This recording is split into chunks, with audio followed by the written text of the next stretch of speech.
Buen día. Mi grupo está conformado por Dayana Sánchez, Emily Ramírez y quien les habla, Paula Ortúa. El día de hoy vamos a realizar la presentación del proyecto de aula de la materia de psicología cognitiva.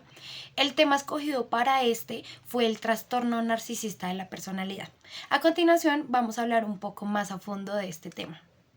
De carácter introductorio, vamos a hablar sobre el trastorno de personalidad narcisista o TPN, como lo hablan sus siglas.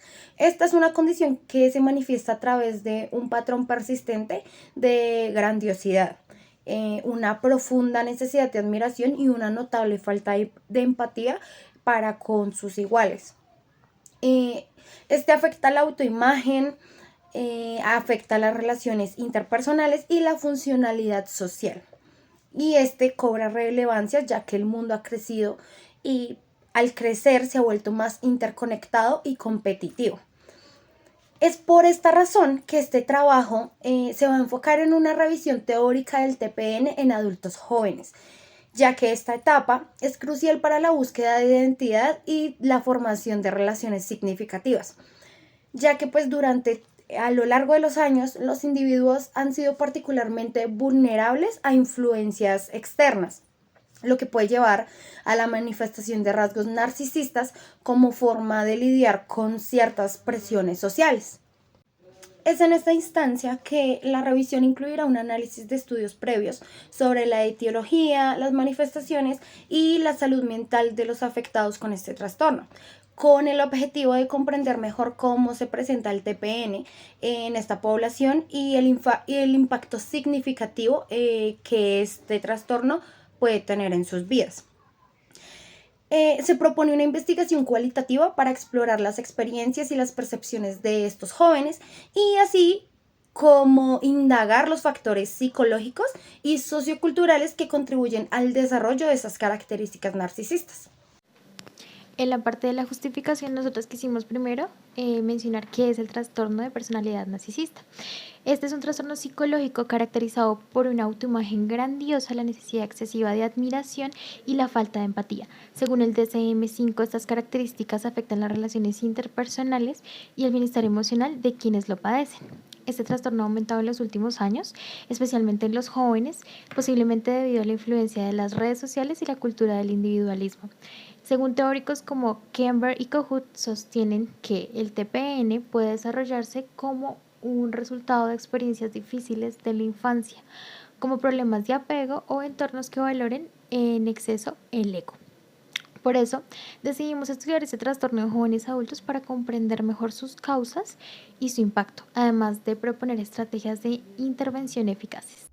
Objetivo general. Analizar un caso clínico de trastorno de personalidad narcisista para comprender sus características, manifestaciones y enfoques terapéuticos, contribuyendo hacia el aprendizaje como psicólogas en formación y dar a conocer posibles intervenciones en este tipo de trastornos.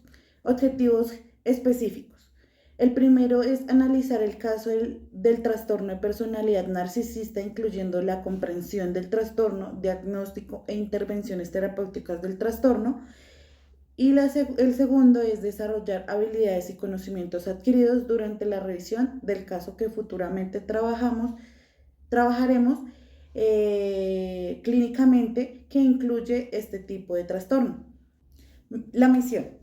La misión de esta investigación es proporcionar una comprensión profunda y fundamentada del trastorno de personalidad narcisista a través de una revisión teórica de caso que integre perspectivas clínicas, psicológicas y sociales con el objetivo de mejorar la identificación, el tratamiento y el apoyo a personas afectadas por este trastorno y el conocimiento para nosotros como psicólogas en formación.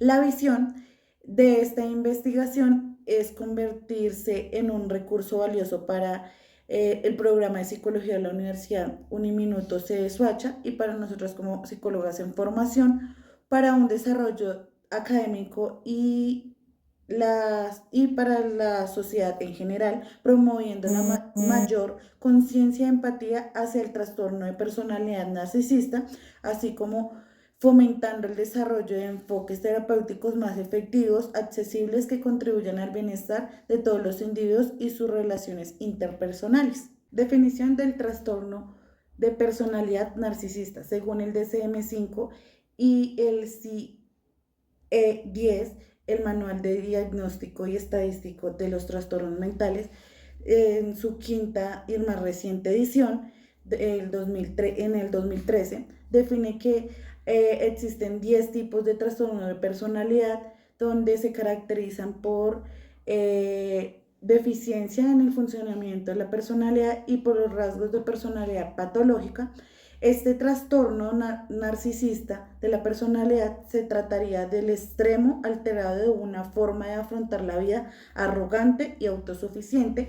Quienes tienen este trastorno presentan un elevado concepto de sí mismos que en general no se ajusta a la realidad. Al considerarse individuos únicos, dependen de tener privilegios respecto a los demás y se sienten dignos de admiración y con derechos especiales sobre las demás personas. Descripción de caso. El caso fue presentado y supervisado a través de una tesis por un estudiante de maestría de psicoterapia en la Universidad Iberoamericana de Puebla, en el país de México.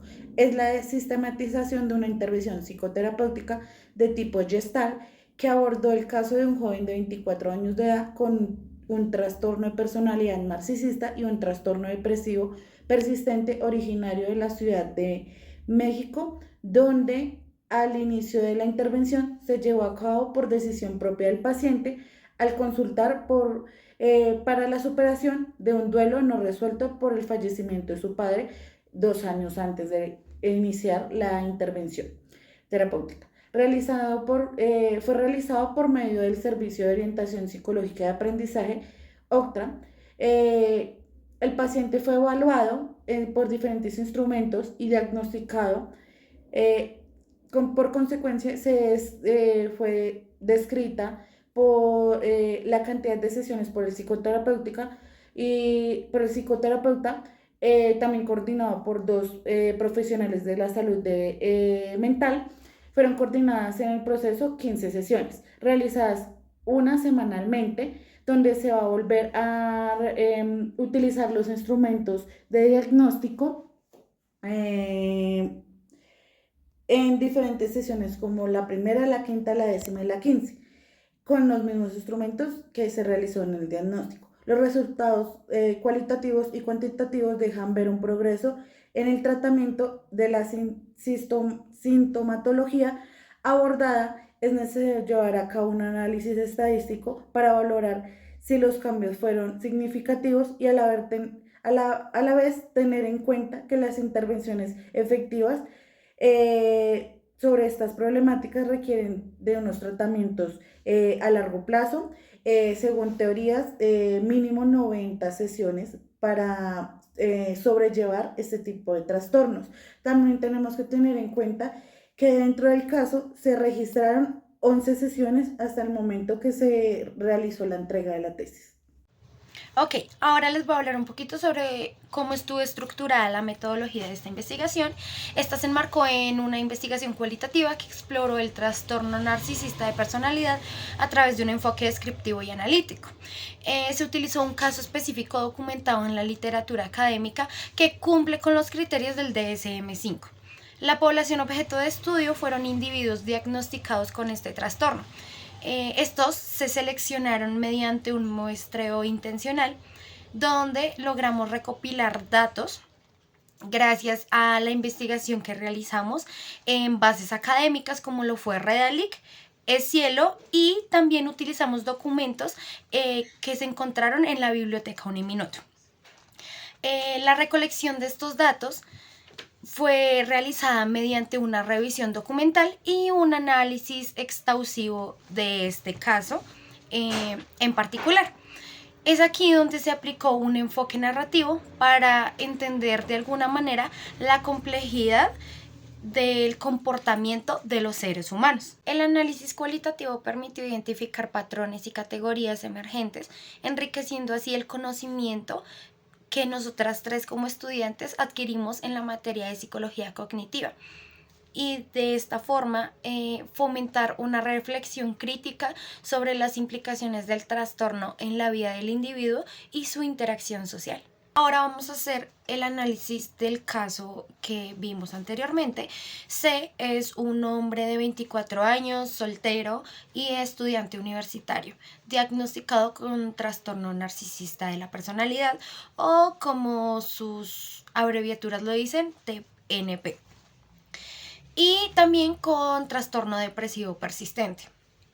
Este busca terapia por dificultades emocionales relacionadas con el duelo tras la muerte de su padre y síntomas de depresión. Su historia personal revela que el fallecimiento de su padre afectó su imagen y las relaciones interpersonales que él podía generar, mientras que él tenía una relación distante con su madre y esto contribuyó a su vacío emocional y a la búsqueda de aprobación en cuanto a el mundo que lo rodeaba. C exhibe rasgos del trastorno narcisista de la personalidad, como lo es la característica de la grandiosidad, que es la necesidad de admiración y la falta de empatía que estas personas tienen. Además de que presenta patrones de manipulación en sus relaciones pasadas, como se puede ver o lo que él contó en sus terapias. Este también utiliza mecanismos de defensa como lo es la proyección y alterna entre la exaltación y la devaluación de sí mismo. Esto limita su reflexión sobre su propio comportamiento. También se centra en la forma de la toma de la conciencia y en la experiencia en el aquí y en el ahora. Se utilizaron técnicas de diálogo y ejercicios vivenciales para ayudar a C a confrontar su agresividad y para explorar su vacío emocional. Para esto se llevaron a cabo 11 sesiones de terapia, donde se utilizaron herramientas como la escala global y el inventario de depresión de Beck. Es aquí cuando el terapeuta comienza a observar una mejora en su estado emocional sobre la sesión 10 más o menos. Ahora podemos ver cómo este caso destaca la complejidad del trastorno narcisista de la personalidad y su relación con el duelo y con la depresión, subrayando la importancia de un enfoque terapéutico, de una guía o un acompañamiento terapéutico adecuado para desarrollar habilidades emocionales y fomentar la empatía, en este caso de C, quien era el sujeto de estudio, lo que va a permitir establecer relaciones interpersonales más auténticas y un poco más sanas. La discusión en el caso clínico que analizamos se trató un joven con TPN y trastorno depresivo persistente. Gracias a la terapia Gestalt, el paciente logró reducir su necesidad de validación externa y comenzó a trabajar en el duelo por la muerte de su padre. La terapia Gestalt, al centrarse en el aquí y en el ahora, permitió que el paciente identificara y mejorara emociones que había estado evitando. También se trabajaron sus mecanismos de defensa, como la proyección y la idealización, que alimentaban su narcisismo. Además, el duelo afectaba a sus relaciones interpersonales, ya que buscaba llenar su vacío emocional como reconocimiento externo. Este caso refleja lo que decían los autores Kember y Kohut sobre el origen del narcisismo, que puede ser una respuesta a experiencias difíciles en la infancia, y también respaldado con lo que decía el DSM-5 sobre las características centrales del TPN, que eran la grandiosidad, la necesidad de admiración y la falta de empatía. Aunque los resultados fueron positivos, se identificó una limitación, que sería la falta de datos cuantitativos para medir con precisión los cambios del paciente. Además, dado la complejidad de este trastorno, se sugiere que el tratamiento debería haberse extendido más tiempo para consolidar mejor los avances. Y finalmente, en cuanto a las conclusiones, destacamos los siguientes puntos. Primero, el caso clínico mostró que la terapia Gestalt fue efectiva para manejar el TPN, especialmente cuando el trastorno está relacionado con eventos traumáticos como el duelo. 2. El paciente logró avances importantes en el manejo de sus emociones y redujo la necesidad de admiración externa, lo cual mejoró su interacción con los demás. 3. Se identificó que los mecanismos de defensa como la proyección y la idealización juegan un papel clave en el TPN. Trabajar en la autoconciencia y la empatía también es crucial para el progreso del paciente. 4. Aunque se evidenciaron resultados satisfactorios, es recomendable realizar intervenciones más largas para consolidar los avances y prevenir recaídas. 5. Sería útil realizar estudios cuantitativos en el futuro para evaluar la efectividad de las intervenciones de manera más rigurosa. Y finalmente, este trabajo resalta la importancia de un enfoque integral, considerando no solo los síntomas visibles del trastorno de personalidad narcisista, sino los factores etiológicos y contextuales que influyen en su desarrollo. Muchas gracias.